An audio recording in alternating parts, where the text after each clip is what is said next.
Hello friends, myself Dr. Sabita Kumari, Senior Consultant Obstetrics and Gynecology, Delhi NCR। पहले के हमने ये जाना कि सर्वाइकल कैंसर क्या है और क्यों सर्वाइकल कैंसर के बारे में हमें इतना जागरूक होने की ज़रूरत है।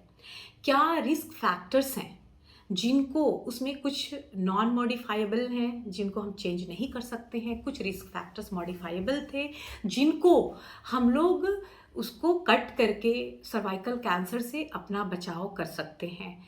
और हमने ये भी जाना कि क्या क्या लक्षण हो सकते हैं कि आप संदेह करोगे कि ये सर्वाइकल कैंसर के लक्षण हो सकते हैं और आपको इमिडिएटली अपने कंसल्टेंट गायनेकोलॉजिस्ट से मिलने की ज़रूरत है। आज हम बात करेंगे प्रिवेंशन के लिए क्या कर सकते हैं हम सर्वाइकल कैंसर से, हाउ टू प्रिवेंट। तो ये मैं बता दूं कि सर्वाइकल कैंसर एक ऐसा कुछ ही कैंसर्स ऐसे हैं जिनको कंप्लीटली प्रिवेंटेबल हैं, ट्रीटेबल हैं अगर बहुत अर्ली स्टेज में डायग्नोज कर लिया जाए, जबकि महिला को सिम्टम्स भी नहीं आया है लेकिन इंटरनली उनमें डिजीज बीमारी सेट हो चुकी है। तो वैसे केस में जब अर्ली डायग्नोसिस होता है तो उसका ट्रीटमेंट संभव है। इसलिए इसके बारे में जानना बहुत ज़रूरी है। उसमें सबसे पहला क्या है, स्क्रीनिंग टेस्ट। स्क्रीनिंग टेस्ट जो होता है, पहले तो हम जाने कि कैंसर का स्क्रीनिंग टेस्ट क्या है। स्क्रीनिंग टेस्ट मतलब कि कैंसर हुआ नहीं है। हम हेल्दी महिलाओं को जागरूक बनाते हैं कि आप इतने साल के इंटरवल पे आएं और अपना ये टेस्ट कराएं, जांच कराएं। यानी हेल्दी महिलाओं को वो जांच कराना है as a routine gynae checkup. उसको स्क्रीनिंग टेस्ट कहते हैं। उसमें कुछ केसेस में ये डिटेक्ट होता है बहुत अर्ली स्टेज में, क्योंकि रेगुलरली वो स्क्रीनिंग टेस्ट हो रही है सर्टेन इंटरवल पे, तो अर्ली हम उसको कैच कर लेते हैं और फिर उसका बिल्कुल 100% ट्रीटमेंट पॉसिबल हो सकता है। ये है pap smear test and HPV DNA testing. दोनों को अगर कंबाइन कर देते हैं तो उसको को टेस्टिंग कहते हैं। यानी को टेस्टिंग मीन्स एक पैप स्मीयर अलग टेस्ट होता है, दूसरा थोड़ा जैसा कि हमने बताया सर्वाइकल कैंसर का कॉजेटिव जो वायरस है that is human papilloma virus. तो उसमें क्या करते हैं हम लोग, ह्यूमन पैपिलोमा वायरस का DNA सर्च करते हैं, उसमें HPV DNA टेस्टिंग उसको कहते हैं। इन दोनों को अगर हमने कंबाइंड कर दिया तो ये को टेस्टिंग हो गया। इसका भी अलग इंडिकेशन है। गांव में क्या होता है कि पैप स्मीयर एक्चुअली हमारे यहाँ थोड़ा प्रॉब्लम है, इस स्क्रीनिंग टेस्ट को फ्री ऑफ कॉस्ट नहीं किया गया है अभी तक। ये सरकारी हॉस्पिटल्स में होता है बट ये हर जगह उस गांव में उस लेवल तक अभी नहीं आया है। तो गांव में जो टेस्ट होता है, क्योंकि रूरल एरियाज़ में ये ज़्यादा कैंसर की संभावना होती है अर्बन एरिया के कंपैरिजन में, क्योंकि अर्बन एरिया में थोड़ा लोग जागरूक ज़्यादा होते हैं, रिस्क फैक्टर्स को ज़्यादा वो समझते हैं और उनको अवॉइड करते हैं। और रूरल एरिया में लोकल हाइजीन, मेंस्ट्रुअल हाइजीन ये सब नहीं होता है, उसकी वजह से थोड़ा अर्ली मैरिज का भी इशू होता है, बहुत सारे टू मेनी चाइल्ड बर्थ्स होते हैं। इसकी वजह से रूरल एरिया में ये कैंसर ज़्यादा देखा जाता है। तो वहाँ एक है कि उसमें वो भी स्क्रीनिंग टेस्ट की तरह यूज किया जाता है। उसमें एक औजार होता है, स्पेकुलम लगाकर बच्चेदानी के माउथ में कुछ केमिकल लगाकर वो देखते हैं कि एबनॉर्मल एरिया जो है एस्टिक एसिड से स्टेन होता है, वाइट हो जाता है। एक और केमिकल यूज करते हैं ल्यूगोस आयोडीन, जो कि एबनॉर्मल एरिया जो है बच्चेदानी के माउथ का, सर्विक्स का, वो स्टेन नहीं होता है। तो उस एरिया से फिर वो फर्दर अगर उसमें कुछ दिखा, एसिटोवाइट एरिया दिखा या ल्यूगोस आयोडीन निगेटिव एरिया दिखा, तो उसको फर्दर बायोप्सी के लिए भेजा जाता है और इस तरह से डायग्नोसिस किया जाता है। तो ये भी एक स्क्रीनिंग टेस्ट में ही आता है। तो हमने देखा ये है कि ल्यूगल्स इंस्पेक्शन, विजुअल इंस्पेक्शन, जिसमें visual inspection by acetic acid and visual inspection by Lugol's iodine, तीसरा तो उसके अलावा इन दोनों के अलावा क्या है जो कि अर्बन एरिया में और रूरल एरिया में भी बहुत जगह होता है, पैपिस्मियर है। तीसरा एचपीवी डीएनए टेस्टिंग है। अब ये पैपिस्मियर में हम लोग क्या करते हैं, पैपिस्मियर एक ऐसा चीज़ है चूँकि सर्विक्स जो एरिया है वहाँ से डिस्चार्ज होता रहता है। डिस्चार्ज में क्या होता है कि जो जैसा कि जानते हैं कि सर्वाइकल कैंसर जो होता है वो एक तरह का एपिथेलियल यानी कि ऊपरी सतह का जो सेल्स होता है उसका कैंसर होता है।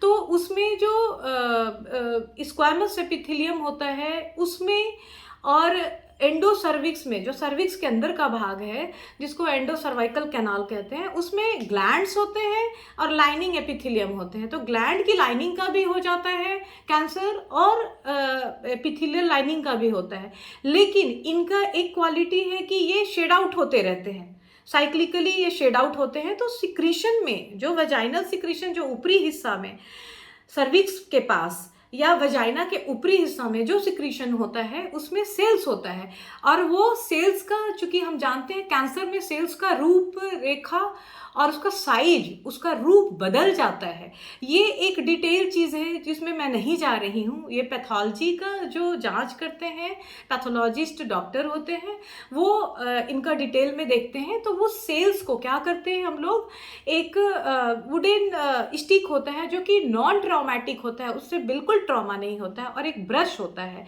तो बाहरी हिस्से को जिसको एक्टोसर्विक्स कहते हैं वो उस वुडन स्टिक से उसको ऐसे स्क्रैप करके हल्का सा सेल्स निकाल के ग्लास की स्लाइड पे फैलाया जाता है, पतला लेयर बनाया जाता है, फिर उसको एक सोल्यूशन में डालकर फिक्स किया जाता है। और हमने बताया कि सर्विक्स एक बैरल शेप का होता है, थोड़ा सा कैनाल भी होता है उसका, तो उसके अंदर भी सेल हो सकता है। तो उसके अंदर सेल को ब्रश से निकाल कर दूसरे स्लाइड्स पे फैलाते हैं, तो 2 स्लाइड्स इससे बनता है, और उसमें पूरे वो जो सेल्स होंगे नॉर्मल या एबनॉर्मल सेल्स जो भी उसमें स्टिक हो जाते हैं उसको एक केमिकल से फिक्स कर दिया जाता है और उसको लैब में भेजा जाता है। लैब में माइक्रोस्कोप से देखकर उसका रूप देखा जाता है कि नॉर्मल सेल्स का इसका रूप है कि नहीं। नॉर्मल सेल्स से हट के एबनॉर्मल सेल्स का रूप अलग होता है, तो उसमें आ जाता है कि ये पैपिस्मियर पॉजिटिव है। अब पैपिस्मियर मान लो कि पॉजिटिव है, मतलब उसमें दिख रहा है, सस्पिशियस है कि हाँ एबनॉर्मल सेल्स है, तब उसमें एचपीवी डीएनए टेस्टिंग कहते हैं। एचपीवी डीएनए क्या होता है, चूंकि हम लोग ये आगे मैं जब दूसरा मेथड जो प्रोटेक्शन का है सर्वाइकल कैंसर के अगेंस्ट में, सर्वाइकल कैंसर वैक्सीन, उसके लिए मैं एक अलग वीडियो बनाऊंगी इसके बाद। तो उस वीडियो में उसके बारे में हम चर्चा करेंगे कि एचपीवी का बहुत सारा वेराइटीज़ होता है, वो वेराइटी के अगेंस्ट में डीएनए उसका डीएनए टेस्टिंग एचपीवी टेस्टिंग करते हैं। अगर एचपीवी टेस्टिंग भी पॉजिटिव आई है तो उसमें हम लोग फिर उस महिला को बायोप्सी के लिए भेजते हैं और वो डायग्नोज करता है कि कैंसर है कि नहीं। अगर उसमें बायोप्सी में निगेटिव आया इसका मतलब उसको फिर हम फॉलो अप करते हैं अगेन स्क्रीनिंग टेस्ट से, पैपिस्मियर से और एचपीवी डीएनए टेस्टिंग से। और अगर पॉजिटिव आया है तो बायोप्सी लेकर हम लोग देखते हैं और उसके बाद फिर फर्दर उसका देखते हैं कि ये सिर्फ सर्विक्स तक है या सर्विक्स के अलावा दूसरे हिस्से में फैल गया है। ये डिपेंड करता है, सर्विक्स तक लिमिटेड है तो उसका इलाज अलग होता है, और फिर बाकी एमआरआई से, सीटी से, पेट स्कैन से और बहुत सारे टेस्ट से पता करते हैं, स्टेज कहते हैं उसको कि किस स्टेज में कहाँ तक उसका फैलाव शरीर में हो गया है। तो उसका ट्रीटमेंट या सिम्टोमेटिक ट्रीटमेंट कह लें, जब एक सीमा तक उसका इलाज पॉसिबल है, उसके बाद एडवांस केस में उसका इलाज पॉसिबल नहीं होता है, तब सिर्फ जो मरीज को लक्षण है उसी लक्षण से उनको मुक्त करने के लिए बस इलाज दिया जाता है, उसको सिम्टोमेटिक ट्रीटमेंट कहते हैं। ठीक है, तो ये डिपेंड करता है उस पर। तो ये हमने जाना कि ये सर्वाइकल कैंसर स्क्रीनिंग प्रोग्राम है। अब ये किन महिलाओं को कराना चाहिए, ये जो भी सेक्सुअली एक्टिव हैं उन हर महिलाओं को कराना चाहिए। इसका एज जो डिफरेंट ऑर्गेनाइजेशंस ने डिसाइड किया है वो है कि 25 साल से लेकर 65 साल तक की महिला को अगर घर में फैमिली हिस्ट्री नहीं है तो प्रत्येक 3 वर्ष पे कराना चाहिए।